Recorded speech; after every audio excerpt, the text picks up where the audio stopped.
Boa noite. Shavua Tov, uma boa semana para todos. Shabbat Shalom, Mashiach Now, redenção completa, definitiva para o mundo inteiro, já agora. A pergunta da semana é para ela ou para o marido? A gente tem aqui na foto algumas abelhas fazendo mel numa colmeia. São um exemplo da entrega total de fazer para o dono, fazer para o marido ou para o pai,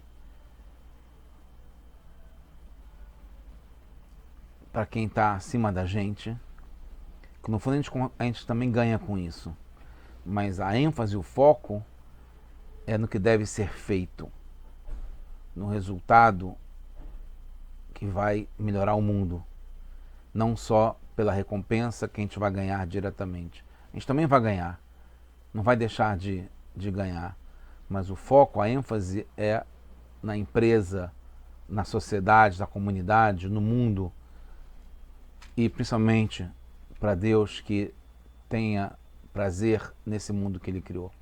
A gente está no projeto Lekutei Sichot, volume 22, dos discursos do Rebbe de Lubavitch. Essa é a Parashat Shemini, é a segunda Sirá. Então a resposta é que é para o marido. Então ela também ganha tesouros. Tem que ter essa dedicação ao resultado, à missão que seja cumprida. Logo, a gente está em Parashat Shemini, nessa Parashá, no capítulo 11 do livro Vaikra, fala que de todo o alimento que vai comer, que se tiver água, líquido, junto com o alimento, ele pode se impurificar. E todo líquido, kolmashke, toda bebida que vai beber, em cada recipiente também vai se impurificar. Então é um assunto espiritual, esotérico, fala sobre impureza que a gente não consegue ver, por isso que a Torá explica quando está contaminado. A gente sabe, isso é uma coisa muito atual, que a gente recentemente aprendeu sobre vírus e sentiu na pele, literalmente, o que é o vírus, que é invisível, que a gente não consegue ver, assim como a impureza. Então, Hashem dá o diagnóstico, dá o tratamento, da forma de ver a impureza, o que causa impureza, o que não causa impureza e como tratar isso. Quando termina as Mishnayot, todos os tomos, os volumes de Mishnayot, que é no tratado de Uktzim ou Uktzin, que são espinhos, quando chega no capítulo 3, fala sobre favos de mel. É uma discussão baseada no nosso verso que a gente falou para Shemini. Favos de mel, desde quando eles se contaminam? Porque eles não têm mishumashke, eles não são líquido ainda. O Beit Shammai fala que quando a pessoa estiver pensando sobre aquele favo, já contaminou, porque ele é considerado um líquido, mesmo ainda não sendo um líquido na prática. O Beit Hillel Omrim, não. Só quando ele for despedaçado, quando ele virar de fato líquido, porque aí, na prática, ele é líquido. Não é só no potencial. Então, esse é o último tratado dos 6 tomos da Mishnah, Uktzin. Fala sobre detalhes da impureza de alimentos e líquidos, que tem a nossa Parashá Shemini. O Beit Shammai fala que os favos de mel ficam impuros assim que a pessoa pensa neles, porque tem o potencial de virar líquido. O Beit Hillel, só quando se despedaça na prática que ficam líquidos. A gente sabe que a diferença básica que tem entre Beit Shammai e Beit Hillel, nas várias discussões que tem durante todo o Talmud, está ligado com o Beit Shammai perceber e entender que o potencial mais importante, ainda antes de virar prática, Beit Hillel só quando vira prática. Então, um exemplo típico são as velas de Hanukkah. Segundo Beit Shammai, a gente acende 8 velas no primeiro dia, porque as velas tinham já o potencial no primeiro dia de durar 8 dias, então a gente acende 8, depois vai diminuindo, porque vai diminuindo o potencial, que vai sendo realizado. O Beit Hillel acha que não, começa de 1, que é o quanto na prática teve possibilidade de acender um dia, e cada dia vai aumentando. Então, depois dessa Mishnah que fala sobre os favos de mel, quando eles são considerados líquidos, se é no pensamento ainda, no potencial ou na prática, segundo o Beit Hillel, fala uma outra Mishnah sobre tzadikim que vão herdar 310 mundos. Rabi Yoshua ben Levi fala que no futuro Akadosh Baruch Hu Hashem vai dar como herança para todo tzadik, para cada homem justo e bom, 310 olamot, mundos, como está escrito em Mishlei, Lenchil Oaveyesh, que vai fazer herdar aos que amam e vai dar também tesouros que vão preencher. E Amar Rabi Shimon ben Halafta, que Hashem não encontrou um recipiente que aguente firme uma brachá, uma bênção para Israel, que não fosse o Shalom. Shalom é a paz. Está escrito no Tehilim, capítulo 29, Hashem oz lemoeten, Hashem varech et amo bashalom, que Hashem vai abençoar seu povo com a paz. Então, qual a relação entre essas duas Mishnayot? Uma fala sobre favos de mel, quando ficam impuros, opinião do Beit Hillel e do Beit Shammai. Outra fala sobre o que vai acontecer no futuro, que Hashem vai dar como herança 310 mundos para os tzadikim, opiniões do Rabi Yoshua ben Levi e Rabi Shimon ben Halafta. Qual a relação entre as duas Mishnayot? O Rambam e demais comentaristas explicam que essa Mishnah, essa última, é para terminar todas as Mishnayot com coisas boas, não fala sobre paz, sobre brachá, sobre bênção. Mas a gente sabe também que é explicado porque vários tratados são adjacentes, né? Nazir e Sotá, Nedarim e Nazir, porque tratados separados, eles estão na continuação um do outro e eles têm uma relação. Então, Mishnayot, que estão no mesmo tratado, no mesmo capítulo, que são adjacentes, não tem um motivo, uma relação entre as duas? Isso, na verdade, é além da explicação do Rambam, que permanece forte, que realmente é para terminar todo o tratado, todas as Mishnayot, com uma palavra boa, como a paz e a bênção. Então, qual é a resposta? Por que tem essa continuidade de duas Mishnayot aparentemente bem diferentes? O tema é o prêmio pelas mitzvot, que é o que a gente vai tratar aqui agora. Surge uma nova pergunta. Tzadikim precisam de prêmios? Ainda mais tzadikim, depois de estarem estudando, lendo, se aprofundando nos 6 volumes de todas as Mishnayot, aí você vai falar sobre prêmios, eles não estão interessados em prêmios, fazem porque tem que fazer. Ainda mais que não é qualquer nível de tzadik. Está falando sobre o nível de tzadik que é Lenchil Ohaveyesh, que são aqueles que amam, que fazem por amor, fazem lishma. Lishma quer dizer, fazem pela própria mitzvah, pelo próprio estudo, não para receber recompensa. Fazem porque tem que fazer. Então, esses que amam o que estão fazendo, que fazem só por Hashem, esses estão preocupados, estão interessados em recompensas? A verdade é que mesmo que não façam por isso, no final eles merecem receber bondade, e eles vão receber bondade, tá certo? Mas, ok, porque justamente termina falando sobre o prêmio, e não falando sobre a ligação pelo amor que eles têm entre os tzadikim e Hashem, mas fala da relação ligada ao prêmio. Percebe-se então que essa herança desse prêmio que tem de 310 mundos não é simplesmente uma recompensa comum. E isso é a conexão com a Mishnah anterior, que fala sobre os favos de mel. Aguardem, já vou explicar, segundo o Rebbe. Tudo vai de acordo com o final. E o final fala sobre o quê? Abelhas e mel, que foi a figura que eu botei para vocês no começo da aula. A abelha representa a plenitude do serviço por amor e dedicação pelo motivo certo, que é lishma. Tudo que a abelha faz é para o seu dono. Ela não faz o mel para ela se alimentar, para ela ter o que comer. A colmeia é para o dono. Então, a mesma coisa em relação à herança. A herança não depende do mérito do herdeiro, do que ele vai fazer ou vai deixar de fazer. Ele herda automaticamente, é totalmente anulado o herdeiro para a herança e para quem dá a herança.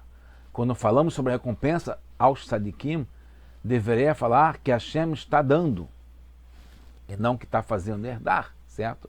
Está dando, porque ele dá, porque ele quer, porque ele gosta. Mas, ainda por cima, no tratado de Sanhedrin, fala de fato que Hashem dará esses 310 mundos. Não vai fazer herdar os 310 mundos, vai dar.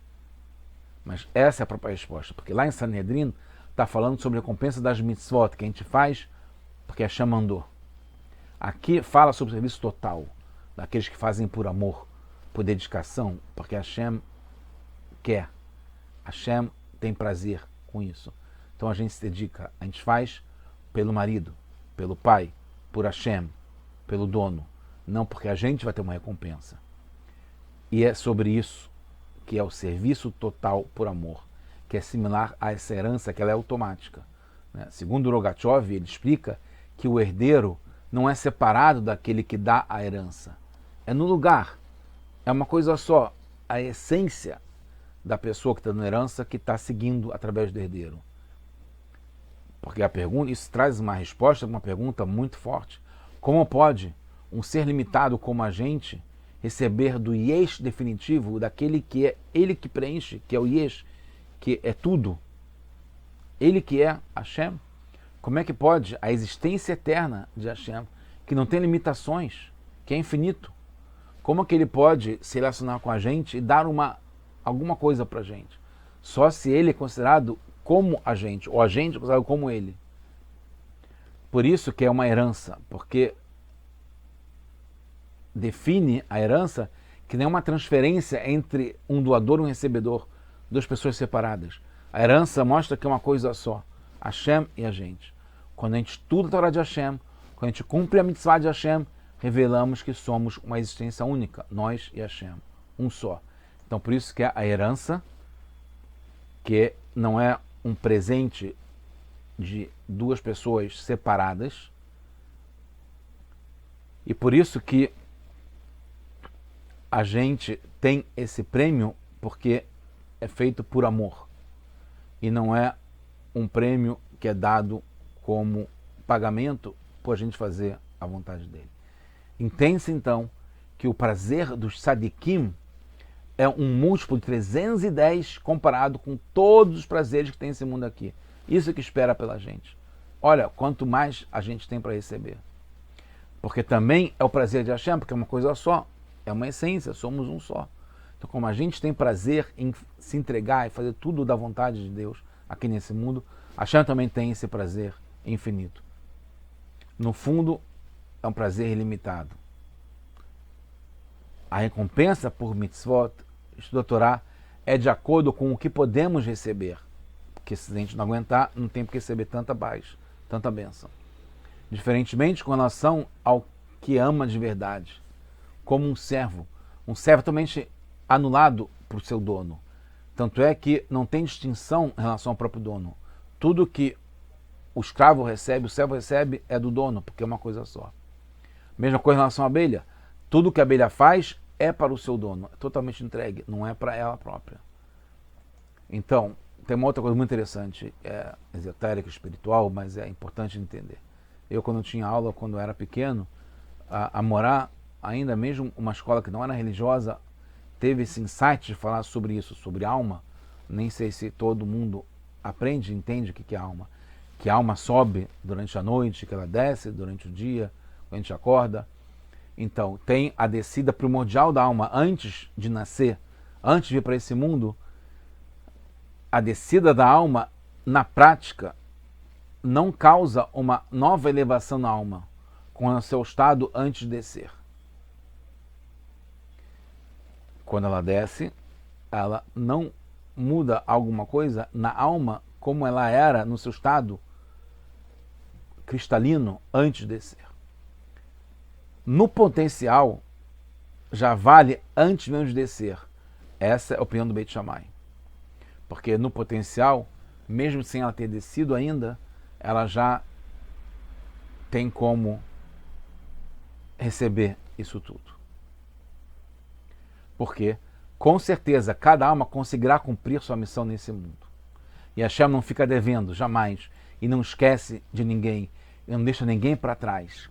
Então, como isso já está claro que vai acontecer, de acordo com o Beit Shammai, a alma só desce para esse mundo para dar retorno para seu dono. Como a abelha, fazer a vontade do dono. Para cumprir a vontade de Hashem. Fazer para ele uma moradia aqui embaixo, nesse mundo tão baixo. Para isso não basta o potencial. Porque esse mundo aqui embaixo precisa mudar na prática. De acordo com o Beit Shammai, no potencial não precisaria a alma descer, porque ela no potencial já tem, como a gente falou, as 8 velas no primeiro dia, já tem o status líquido dos favos de mel, mesmo que não tenha ainda ficado líquido, e a alma, antes de descer, já tem toda a recompensa do que ela vai ter de subida, etc., mesmo sem descer, porque é claro que ela vai conseguir atingir o objetivo. Então por que ela desce? Se não precisava descer, já que na potencial já tem tudo. Por que acender as 8 velas? Já tinha as 8 velas no primeiro dia. Porque o mundo aqui embaixo não é refinado enquanto a alma não desce. E isso é que Hashem quer. E a alma está totalmente anulada para a vontade de Hashem. Então a alma faz a vontade de Hashem ao descer para esse mundo e realizar tudo que tem para realizar aqui para Hashem, para o dono, aqui nesse mundo na prática, porque aí o mundo muda com certeza. De acordo com o Beit Hillel já é diferente. Precisa que a alma desça na prática para servir a Hashem, porque lá em cima, no potencial ela não fez nada ainda, e isso não vale para Beit Hillel. Tem que vir e cumprir a missão aqui na prática. A gente tem uma discussão interessante em Eruvin, né, na página 13, na folha Beit. Está no Rabanan, tem uma discussão que 2 anos e meio discutiram Beit Shammai e Beit Hillel, nossos amigos, graças a Deus estamos bons amigos, que sempre discutiam isso por amor a Torá e a Hashem, e uns falavam, né, da escola de Beit Hillel ou do Beit Shammai, uns falavam que era mais tranquilo, mais cômodo para a pessoa que não fosse criada do que foi criada. Isso é a opinião do Beit Shammai. Era melhor não ter vindo para esse mundo. E Halal, Omnim, e os outros falaram, esse é um Beit Hillel, que é cômodo para a pessoa que ele seja criado mais do que não ser criado. Depois eles discutiram e contaram e chegaram num veredito que realmente é mais cômodo para a pessoa que não fosse criada mais do que ser criada. Mas, agora que já foi criada, então tem que refinar, tem que esfregar e polir e melhorar as nossas ações para ter valido a pena e ser cômodo ter descido para esse mundo. No Torá do Alter Rebbe se explica, estamos quase chegando no fim, que não, a explicação, por que no final das contas fala que é mais cômodo que a pessoa não tivesse nascido? Que ruim para o mundo, por que a gente não fez isso? Não, que não é, que fala que não é cômodo, porque aqui nesse mundo tem que se esforçar. Então vir para a comodidade, para ficar de férias, é melhor não ter descido. Ficava lá em cima, que lá as férias é muito melhor do que aqui. A diversão lá em cima é muito melhor do que aqui. A gente vem para se esforçar. Então, pela tranquilidade, pela comodidade, é melhor não ter descido. Pela bondade, pela recompensa, sim, tem que descer. A subida depois da descida é realmente muito boa. A questão é a comodidade. Se não tiver esforço, dedicação, entrega, como a gente falou, pensar no marido, no dono, em Hashem, não vale descer para o playground. Quem não sabe brincar, não desce para o play, como se diz. Eu gosto muito dessa expressão brasileira, muito simpática. Por que então o Beit Hillel fala que é mais cômodo ter sido criado?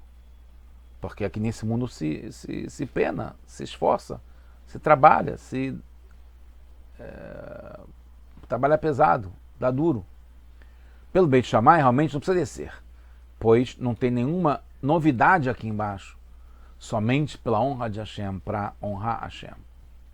Mas para o Beit Hillel não teria nenhuma subida se não descesse. Então, por que seria mais cômodo ele descer, ele vir para o mundo, do que não descer? Mas no fundo eles concordaram. Não é para a recompensa que deve pensar aqui embaixo. É só para servir ao dono. Do mesmo modo que chegaram à conclusão que é melhor, é mais cômodo não ter descido, que seria mais cômodo se não tivesse sido criado. O principal da missão da alma não é o seu prêmio e a subida posterior, mas como o mel das abelhas, que é fazer a vontade do dono. A gente faz pelo marido e não para si mesmo. Nosso marido é Hashem. Mesmo assim, a alma também se beneficia, como fala o Rabi Shua, que o Soterem Amalek aqui vai preencher os nossos tesouros. Hashem não deixa de pagar nada para nenhuma criatura. Paga tudo. Então, Hashem também vai pagar e vai dar para a gente o nosso tesouro. Mas a nossa missão, a nossa intenção, o nosso pensamento é fazer por Hashem. Porque é isso que deve ser feito. Não porque a gente vai ganhar com isso. Sabe-se então que no futuro que está por vir, a Alahá será como Beit Shammai. Hoje segue Beit Hillel. Porque a pessoa percebe, consegue se relacionar só com a sua própria existência independente. Não percebe que está tudo ligado no mundo de Hashem. Então, se fala para a pessoa que ao fazer uma coisa boa, ela também terá uma recompensa, uma subida para ela poder fazer, porque é isso que ela consegue enxergar hoje. Consegue enxergar que vai entrar dinheiro, que vai ganhar cliente, que vai ter uma felicidade, que vai ter saúde. Então, quando vê a fatura sendo paga, quando vê a recompensa chegando, então percebe, valeu a pena ter feito.